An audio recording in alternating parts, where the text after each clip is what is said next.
महाराष्ट्र में कोरोना से हाहाकार मचा हुआ है, लेकिन कोरोना की आफत के बीच आज एक और आफत सामने आ गई।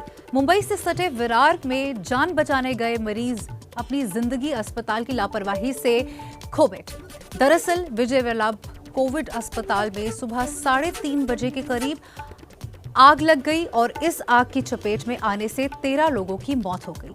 अस्पताल में 17 मरीजों का इलाज चल रहा था। हालांकि फायर ब्रिगेड की 10 गाड़ियों ने मौके पर पहुंचकर तुरंत ही आग पर काबू पा लिया।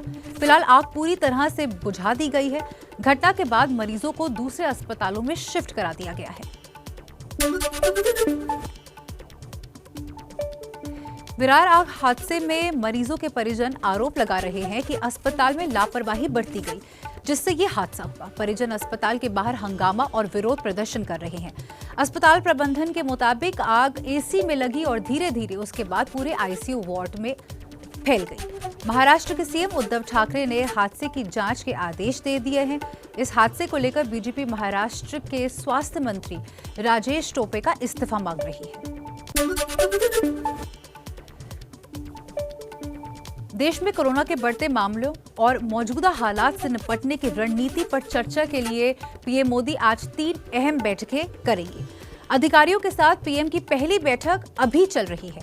कोरोना के बढ़ते मरीज, अस्पतालों में बेड की कमी, मरीजों को ऑक्सीजन की किल्लत, मुश्किलों से भरे इस दौर से देश को बाहर निकालने और हालात को काबू करने के मकसद से पीएम मोदी लगातार बैठक कर रहे हैं। प्रधानमंत्री की दिन की दूसरी बैठक अब से थोड़ी देर बाद होगी, जिसमें वो कोरोना से सबसे ज्यादा प्रभावित राज्यों के मुख्यमंत्रियों के साथ संवाद करेंगे और महामारी की वर्तमान स्थिति की समीक्षा करेंगे। इसके बाद प्रधानमंत्री दोपहर 12:30 बजे देश के बड़े ऑक्सीजन निर्माताओं से बातचीत भी करेंगे। दिल्ली के सर गंगाराम अस्पताल के बड़े हादसे से पहले एक अच्छी खबर आपको दिखा देते हैं। गंगाराम अस्पताल में ऑक्सीजन का टैंकर फिलहाल पहुंच गया है। अस्पताल ने बताया है कि उनके पास अब सिर्फ 2 घंटे की ऑक्सीजन बची है। गंगाराम अस्पताल में पिछले 24 घंटे में 25 मरीजों ने दम तोड़ा है। अस्पताल ने मांग की थी कि 60 मरीज बेहद गंभीर स्थिति के अंदर है। अस्पताल ने मांग की है कि ऑक्सीजन को हवाई जहाज के माध्यम से मंगाया जाए ताकि बाकी मरीजों की जान बचाई जा सके। जान लेते हैं कुछ और खबरें इसी तरह इत्मीनान से।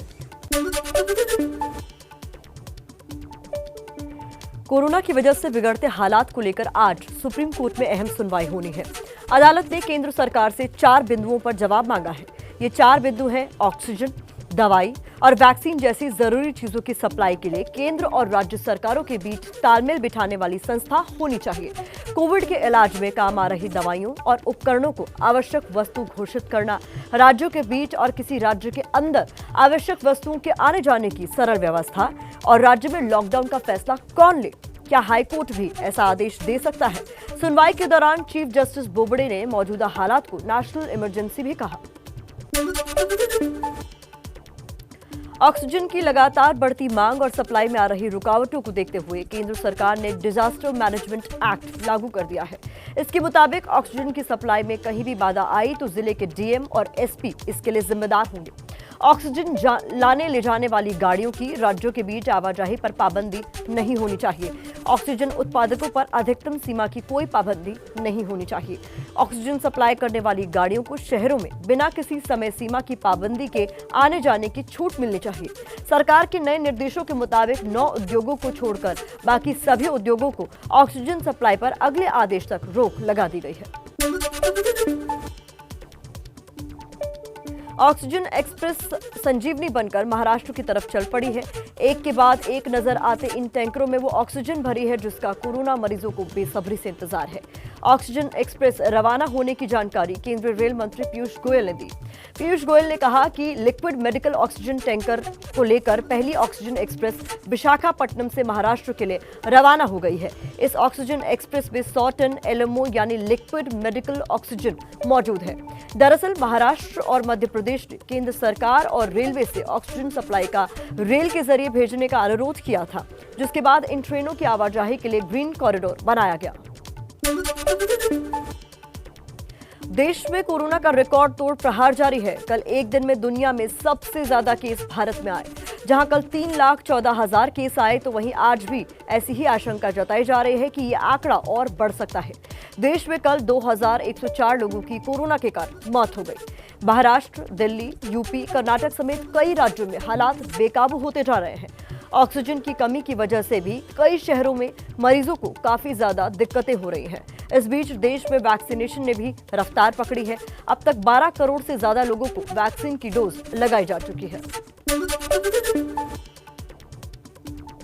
बढ़ते कोरोना को रोकने के लिए देश के कई राज्यों में पाबंदियां और सख्तियां जारी हैं, तो इस दिशा में लगातार और नए कदम भी उठाए जा रहे हैं।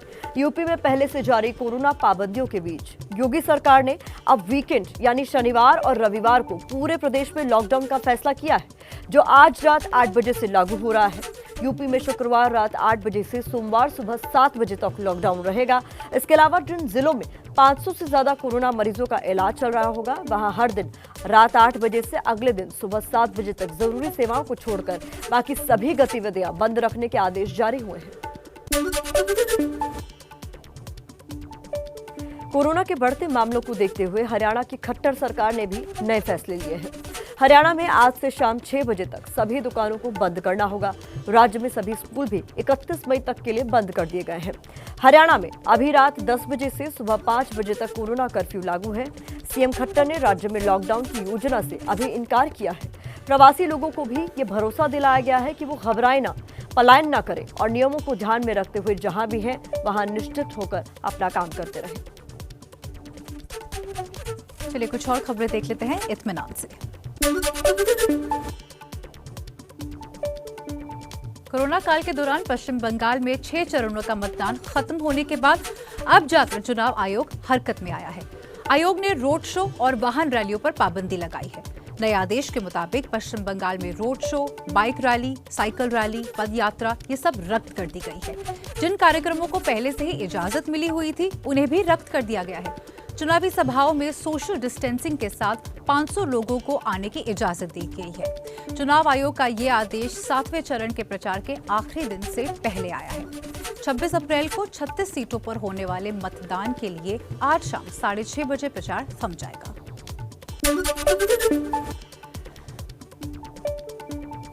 गुरुवार को भी पीएम मोदी ने देश भर में ऑक्सीजन की सप्लाई और लोगों तक पहुंच बढ़ाने के मुद्दे पर एक हाई लेवल बैठक की। इस बैठक में पीएम मोदी ने अधिकारियों को ऑक्सीजन का उत्पादन बढ़ाने और उनके डिस्ट्रीब्यूशन को तेज करने का निर्देश दिया था।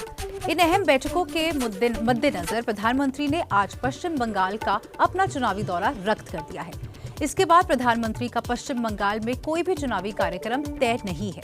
बीजेपी ने इससे पहले घोषणा की थी कि वह कोविड-19 के बढ़ते मामलों के मद्देनजर छोटी छोटी रैलियां करेगी। इसके बाद तय हुआ कि प्रधानमंत्री शनिवार की प्रस्तावित रैलियों की जगह सिर्फ शुक्रवार को ही चुनावी कार्यक्रम करेंगे, लेकिन अब पीएम का दौरा रद्द हो चुका है।